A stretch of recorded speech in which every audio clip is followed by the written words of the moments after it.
Coming up on Just Us Gals with special guest Jillian Harris, navigating parenting in the spotlight, breakthroughs in her self-care journey that changed everything, honest conversations with the kids about saying goodbye. Meet the adorable new pup stealing hearts in her household, and Jillian shares details about her 4-day wedding. I'm Heather. I'm Jess, and this is Just Us Gals.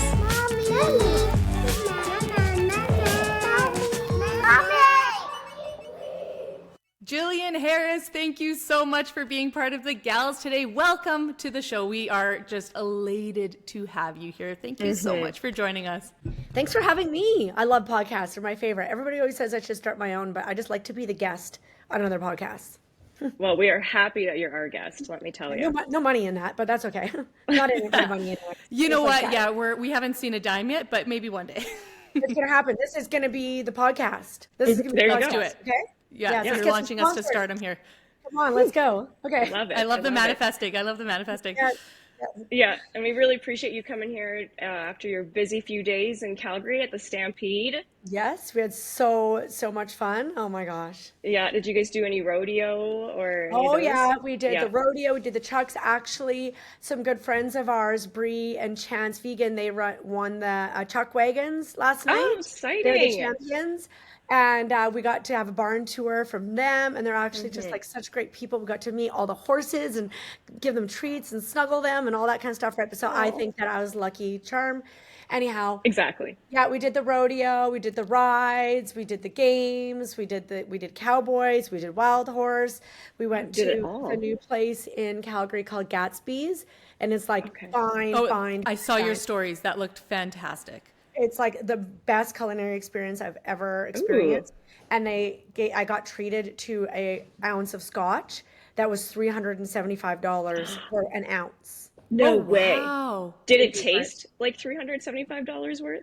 I don't know. The last time I had scotch was in Scotland. I blacked out and couldn't even remember 2 days. So I can't say I enjoyed that ounce of scotch, but I wasn't going to offend them by turning it down. So. Of course not. No, absolutely. Got me off from the right start. So sounds like Stampede was a good time. It was a good time. How was it bringing your kids this year? Do you always bring them? We have, since they were born, yes, we've always brought them. They love it. The rodeo itself, sitting there, because we did get the infield tickets. So sitting there from 1 till 10 is just not their jam. So I think but we did something different this year. We brought a babysitter. And so but they love the games. The games to me are an interesting thing. I think it's early onset gambling, really. It's like, That's fair. It really is. I'm like, this is just a slippery slope. I'm pretty sure we spent $600 on fair games and didn't come home with any stuffies. And the kids were just just one more. I'm like, I need that stuffy. Yeah. We could have gone to Toys R Us and spent $600 and had more than a Christmas haul. So anyways, it was so much fun. It was great. Yeah, it was fun. Oh, that's so fair. Awesome. Okay, so Jillian, we always like to start the, not to catch you off guard or anything, but we always like to start the show with a parenting win or loss. So we'll go first, and then maybe, I don't know, you think of yours while we're going. Heather, do you want to start? It was Heather's birthday yesterday, and you just did a fantastic... You just did a fantastic kid-free trip to Vancouver. Does it have anything to do with that, or am I just... No, but it was a great kid-free trip. It was nice honestly, it was nice not having any schedule, if that makes sense, Yeah. I could go anywhere. Birthdays with kids, sorry to interrupt. Birthdays with kids are hard because you want to be with your children because you love them, but then you're still being a mother and you're still breaking up fights and you're still picking up after your kids and you're still feeding your kids. And you're this doesn't feel like a fucking great birthday to me. No, I love my children. I signed up for this, but I just want to be pampered, and you can't be pampered when you have kids. No, you cannot. Where's my $400 ounce of scotch? Yeah, exactly. Yes, good for you, Heather.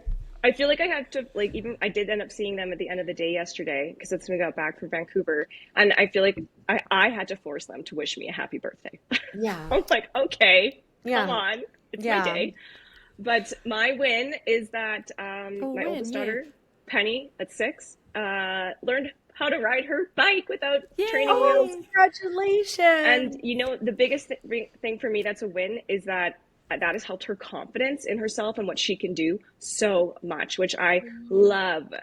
So she's been very kind of down on herself, like, this is hard, I can't do it. And now when I went to go pick her up yesterday, she just came ripping on her bike to see me. And I was like, my heart. So cute. I love your that. mama heart.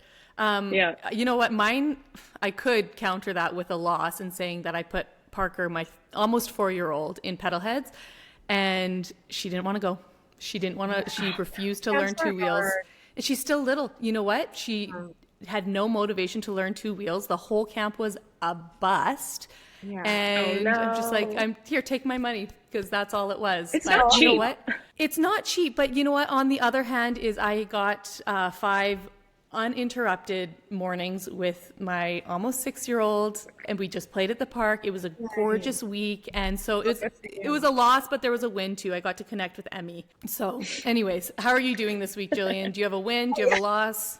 Oh yeah, okay. So I can give you a win and a loss. So the win is actually doesn't have too much to do with but anyways, we went to the Stampede. We've gone every year for quite a few years, and we're always wondering, like, you know, it's hard to balance seeing your friends and the old traditions and doing the rodeo and whatnot. But we left on Wednesday afternoon, and Wednesday morning, even though Justin's parents live there, they want to be a part of some of the stuff. They want to go out. I had this idea. I was like, let's bring our old neighbor, Mila, who's now 15. We used to babysit her when she was 3. I'm like, let's bring her. Let's call her and say, do you want to come to the Stampede? So we loaded her up in the car with us, and it was such a parenting win, because what was great about having her at the Stampede is we got to bring her along to all the events, and she was like, it was like having another kid. Like, we kind of had to pay for, you know, that's why we spent so much money on the midway and whatnot. But what was great is the kids played with her like another kid, but then because she's 15, she was able to kind of like manage them like an adult sort of, and because they look up to her so much, they weren't bickering or whining or fighting, because they were trying to impress their like neighbor, right? So we had her all weekend. She babysat the kids when we went out to the bar. Then she babysat the dogs when we took the kids to the rodeo. Dogs. I'm going to tell you, I got a secret to share with you guys. Anyways, and then we also took her out to the rodeo, and then she was able to kind of like help wrangle the kids, which is, you can enjoy your kids so much more when you have somebody that's like keeping them like under control. And the kids were so good all weekend. We had like one meltdown at the very end when the kids didn't win any stuffies. But other than that, it was such an amazing, amazing weekend. So I was just proud of myself that I kind of like that my kids are 9 and 7, and like I feel like I'm just starting to figure this out. Like I listen, nobody's getting any medals at the end of the day. You need to do what's going to be easiest for your family and what's best for your family. And I was just like, felt like guilt for doing stuff like that, because I felt like this is my time to bond with the kids and I should be with them. But then ultimately you're trying to juggle too many things, and then it just becomes miserable for everybody. So I'm super happy that we brought Mila, and it totally made our trip, and our kids just had such a good time because of it. My parenting fail is I posted 3 pictures over the weekend on Instagram that I thought were such cute pictures, and didn't realize till like 3 or 4 hours later that my kids were giving the middle finger. Oh my gosh, I died at those. I was here for that content. I'm like, what the hell? Like, I am kind of a badass that way, but like our kids think it's so funny to drop the F-bomb. They give the middle finger. They like any word that rhymes with fuck, muck, puck, like you name it. So anyways, my fail is my kids talk like truckers, and I'm really trying to get it under control. And they exposed you big time. Yeah. Anyways. The one where they were just like their arms were crossed and their fingers were up. Yeah, I didn't realize it till like 4 hours later. I had to delete it. I was like, you guys. Or there was one where she's in the back seat, and I'm like, saw that one too. Like we're on the road, and she's in the back seat with her middle finger. Okay, their tiny little middle finger sticking up. Anyhow. Did people point that out to you? Yeah, I didn't realize that. Like, my DMs were flooded. They're like, oh my God, Annie, oh my God, Annie. I'm like, what? Oh my God, Annie. And then I had to go back and watch the story and realize what I posted. Oh my God, your heart, like, yeah. What happened? Okay, well, so this actually leads into one of my first questions is, how difficult is it parenting in the spotlight? I can imagine everywhere you go, people know you, people are watching you raise your kids on social media, in real life, how difficult is that to, have a million critiques? The only thing, okay, there's two components of this that kind of bother me, but one I kind of turn a blind eye to. But the only one is when people question the fact that we show our kids and like how dangerous that could be, like when it comes to like AI and whatnot. Right. Okay. So then I'm like thinking like, shit, like, did I screw this up? And like, oftentimes we will be out in public and people will know our kids and they didn't necessarily ask for that. And so I beat myself up a lot wondering like, is this going to do damage or is this actually going to help them long term? Like we see the Royals kids all the time, like they could, AI could get them. Like we see like the Kardashians kids, like, I don't know, like it's not like our kids are the only kids who are in the spotlight. So I think that I just worry sometimes, like if I made a mistake and if my kids are like never going to have like autonomy if they want it. Then Justin reminded me, like, your kids, even if you choose not to show them on social media, there are cameras everywhere. Very good point. Somebody else will show them if you don't. Your kid's picture, if you're going out in public, your kid's picture is out there somewhere. So I was like, okay, maybe it's okay. So I kind of stress out about that a little bit. There is a Reddit thread about our family. And I got like really, it really ate me up about a year ago. And then we got one of them taken down, or it got taken down itself just because it was so bad. And I think there's another one. I don't read it now. So what I worry about is when my kids get old enough and they can have access to that information. Right. I'm going to have to train them to have a thick skin like I have now. And I'm really worried that could have some really long-term effects on them. But that's also just exposure to social media in general. Like that also, it's going to be a little bit more intense knowing that we are who we are.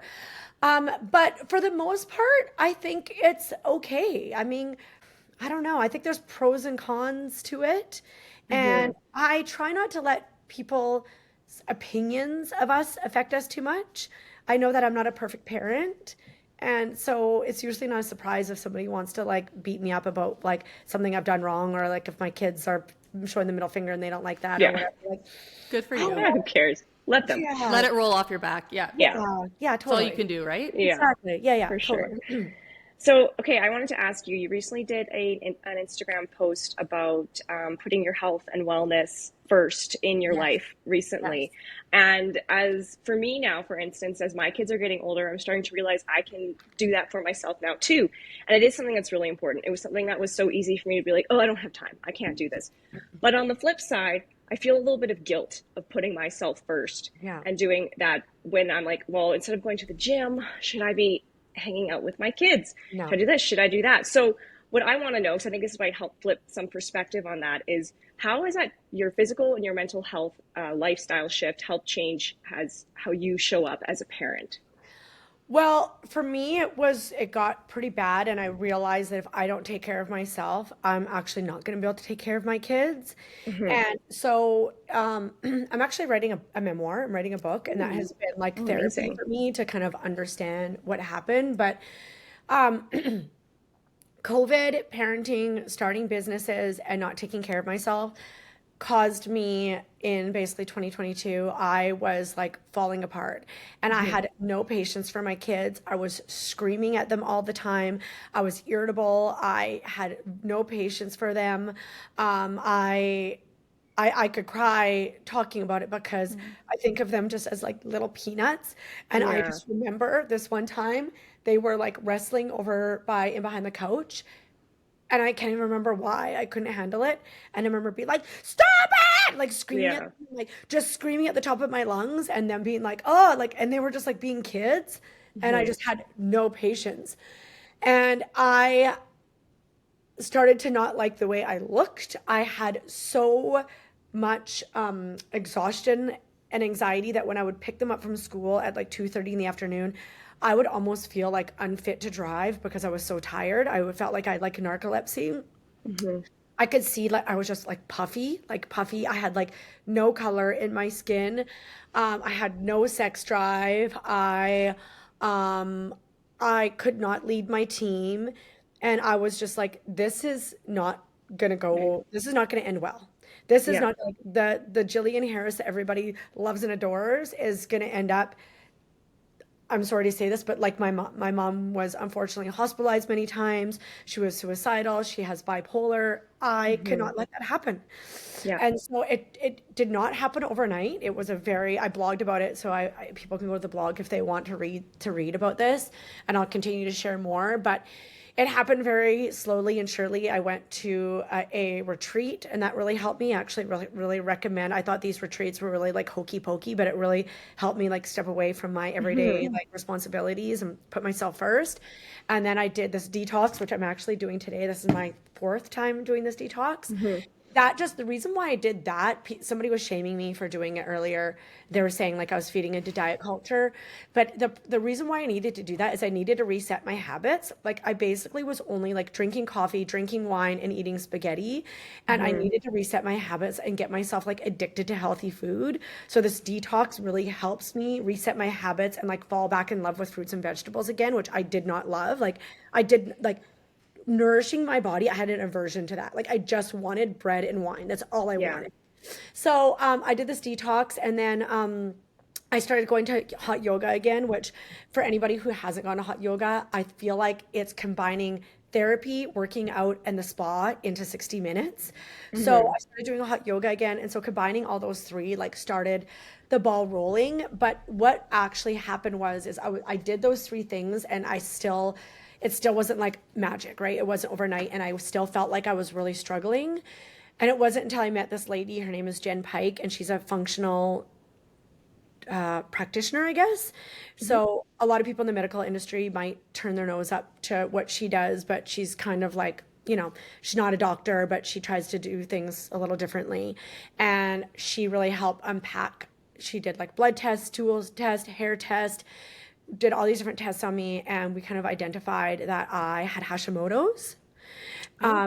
So my thyroid was failing, and even though I love my doctor and she's absolutely amazing, my doctor had just been like, "Oh yeah, you should go on some like thyroid pills." But my thyroid was so bad. So after I went on like a thyroid, it's a naturally desiccated thyroid, then progesterone, of course, because I'm 45. So like with my hormones and my thyroid, she was like, okay, let's take these two things. Then I was like, oh my God, I'm actually like, so I had these like mini breakthroughs, right? Like this one breakthrough and then another breakthrough. And then figuring out that I had like the Hashimoto's was a breakthrough, and then progesterone was a breakthrough. But I still was like not my 100%. Like I know that Jillian Harris is capable of more. Like I know it. And it wasn't until I decided to go gluten-free just in February. And then when I cut out gluten from my diet, I was like, fuck, there you go. Pardon my language. There it is. Here I am, like, holy shit. So Wow. now I feel like I am truly at my ultimate plateau. Like, Oh, I mean, not plateau in a good way. Like, I am like, I can't imagine having any more energy. I'm not to say that I'm like fully patient. Like, I'm still getting mad at people. Like, You're still human. You're human. Yeah. But like I just have so much more patience. I'm sleeping better. My mind is more clear. I have better ideas. I can lead my team better.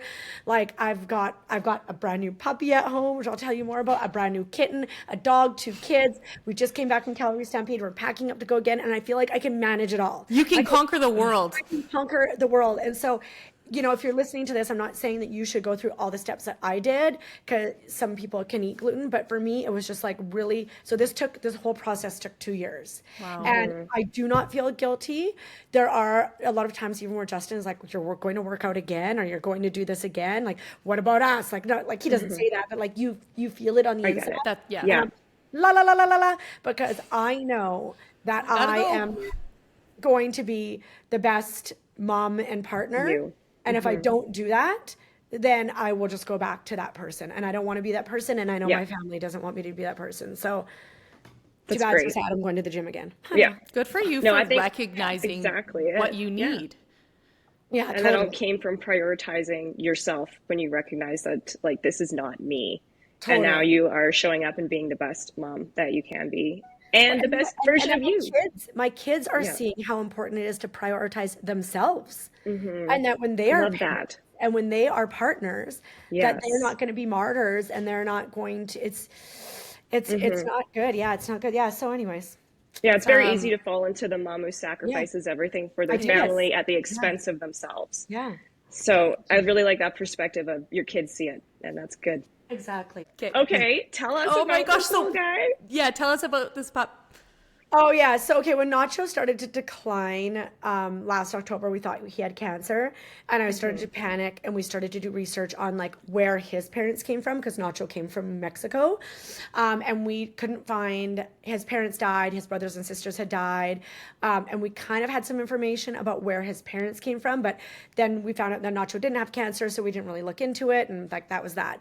And then we came back from Hawaii in February, and Nacho was not doing well. Long story short, we didn't realize that he had a brain tumor, and he died like 4 days later, and it was just like so devastating. Like Oh my anybody who God. follows me knows how much we love that dog.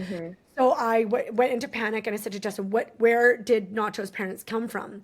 And it actually turns out that even though Nacho was kind of a rescue, like his parents weren't champions. His parents came from this breeder, and then anyways, Nacho's parents came from champion breeders in Guadalajara. This guy's actually like sponsored by Purina. He Wow. breeds Yeah. boxers. He's been doing it for like literally 40 years. That's where Nacho's parents came from. So I contacted him immediately, and I got the first litter that I could. And this little guy is so cute. He has all the same markings as Nacho, Oh same my God. personality. Yeah, he's just so cute. And Oh, he's so his name is Churro. Churro. Perfect. Yeah, I yeah. love it. Anyway, so we are so Oh. happy, and then we Oh, got a welcome, cat. Churro. Yeah, welcome. Sure, we got a cat in May, Hmm. and she's a kitten too. And so Peaches is just like, what the hell is happening with my life? But Yeah. it's a busy household, and we're so grateful, and we're so happy, and yeah. Oh, congratulations. I actually wanted to talk to you a little bit about Nacho's passing. How did you communicate this with your kids, just on grief and life and how it ends? It's really interesting because Justin really wanted to protect them. He really wanted to protect them and like shelter them from some like the emotion and even seeing him dead and whatnot. But I was like, no, because I think this is like a real life thing, and I think you could do, in my opinion, there's different opinions of it. My opinion was I feel like you could do more damage by sheltering them from that. So we didn't. Like when Nacho got sick, we showed them all the emotion. And when Nacho died in my arms on the way back from Vancouver, we were trying to get him home to say goodbye to the kids. But when we got home, it was 5 in the morning, and actually Leo called us from his iPad, which is so weird because I didn't know he knew how to do that. I don't even know. Our kids don't even know where their iPads are. Like they don't just get their iPads at any time. So he woke up at 5 in the morning. Our babysitter was downstairs in the basement. He didn't know that the babysitter was here because Justin left so early in the morning. Leo's like, where's the adults in the house? Went and found his iPad, called us, and we were like, we're on our way home. And Leo's like, I feel like something bad happened. And I'm like, no, honey, just go back to bed. Like everything is okay. When we got home at 5:30 in the morning, it was still dark. He was sitting on the front porch. He ran outside knowing that Nacho had passed away. And Oh. he was screaming. He would let him see Nacho passed away. He was screaming. He was crying. We got Annie out of bed so she could see Nacho. Annie was like, I'll see him in heaven. Put me back to bed. Like she didn't want any part of it. And then we brought Nacho down to the vet to kind of put him on ice until we decided what we were going to do with him, if we were going to cremate him or bury him at the farm. And then when we decided to cremate him, we brought the kids and the dog at Peaches in the car with us. We picked him up from the vet, and we had like an open casket like funeral, and we just let the kids like hug him and hold him and kiss him, and his like little ears felt the same. I know, I'm so sorry. Pictures and videos that we'll never share because they're just so intimate, but like Yeah. of our kids, like of Annie and the kids, like screaming, crying, and like the guy at the cremation place actually called me the next day to say that he sees kids and this kind of thing all the time, and he really complimented us on like how much emotion our kids shared and how much they loved him and how he doesn't see that often. But we had this full day because it's about an hour drive to the cremation place, and it was just like the most beautiful goodbye, and our kids just saw everything. and they had their moments of grief, and they still, the other day, Leo started crying because he missed Nacho and whatnot, but it is a part of life. And I think, you know, one of the most beautiful things is to love something as much as he was loved. That is like the best gift you could ever have. And it was Justin's brother who brought Nacho back for us, and I sent him a message. And I said, of all the gifts I've ever received, besides my kids, I want you to know that the love that Nacho gave us as a family over the last 11 years, there's no better gift. So like, just thank you so much. And then that's that. So anyhow, it's just such a chapter of our life that will, like, you know, it's part of our story. Anyhow. Yeah. No, it's really precious and special. And I say this as my, like, 11-year-old dog is laying next to me right now. And I just think it gets me emotional because that is something that we'll be dealing with in the next couple of years. So it's good to know how other people handle that. But yeah, he's a black lab cross. Okay. Yeah. So he's a big guy. You know, not that I want to give anybody any advice, but like, people kept on asking me, well, how old's Nacho? And I'd be like, oh, he's 10, you know, he's going to pass on soon. But like, and I remember I did treat him a little bit differently in the last 6 months, like not thinking he was going to die, but like always saying to him, like, you're my lumpy, bumpy boy, like, don't die on me. But like, when he died, I was like, wait, that was too soon. Yeah. Like I just wanted more time with him. It's like, yeah, I know. Anyways. I literally will break out into tears just thinking about our last moment together. And I think it was, Jillian, your stories that made me realize, like, Griswold just turned 9, made me realize, oh, he is old. He's aging, and he's a huge Newfoundland dog. Yeah. Like, I need to mentally prepare for this. And I just break down in tears thinking about it. I know. And nothing will ever prepare you, like, once they go. Anyways, but it's such a gift. People are like, oh, this is why I don't want to have a dog, or it's just a dog. And it's like, you don't realize that, like, the love that you got to experience is just so incredible. Yeah. It is. We won't take up too much of your time. I just want to hear a little bit about your wedding, how the plans are going, and then we have a quick lightning round for you, and then we'll let you get on with your day. Okay. Wedding plans are going great. We hired these ladies, Devin and Jordan from Smitten Events. They planned one of my best friend's weddings. They did such a good job. And so they're taking on like a lot of the heavy lifting. There is a lot of work to do for a wedding, even if you don't have, or even if you do have planners. Like, it is. We just did our seating arrangement yesterday. Like, that's stressful. That's like playing a game of Tetris. It is. But overall, I'm so excited. We've been engaged for 8 years, and I am so excited. I'm only nervous about the weather, but other than that, I stressed out about the guest list and about the dynamics and these certain cousins and my dress, all of these things. And now I'm just like, I'm so stoked. It's going to be at our farm. It's actually kind of like a 5-day thing. We're getting married at the church on a Thursday, which is really interesting because I am not religious and I'm not Catholic. And I was trying to find all of the different like excerpts that we could choose from. One of the excerpts was blessed is the husband who has a silent wife or something like this.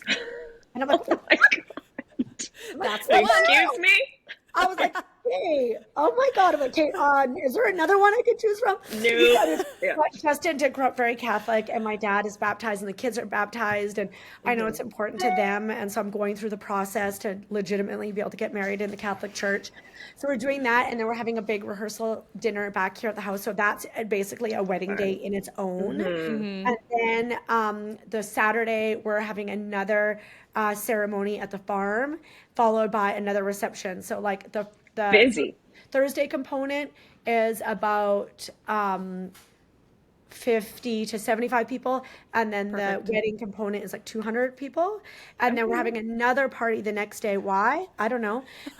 We're having another party the next day, and it's like a Ukrainian dock party. We're having like pierogies and kubasat and Caesars, and hang out on the dock and go for boat rides and tube rides and all that kind of stuff. Oh, that sounds so fun. Fantastic. Yeah. Yeah. And all those Oh, little things that you think you'll stress out about on the wedding day, none of it matters. Yeah, I think It's it'll be just good. like Yeah. it's here.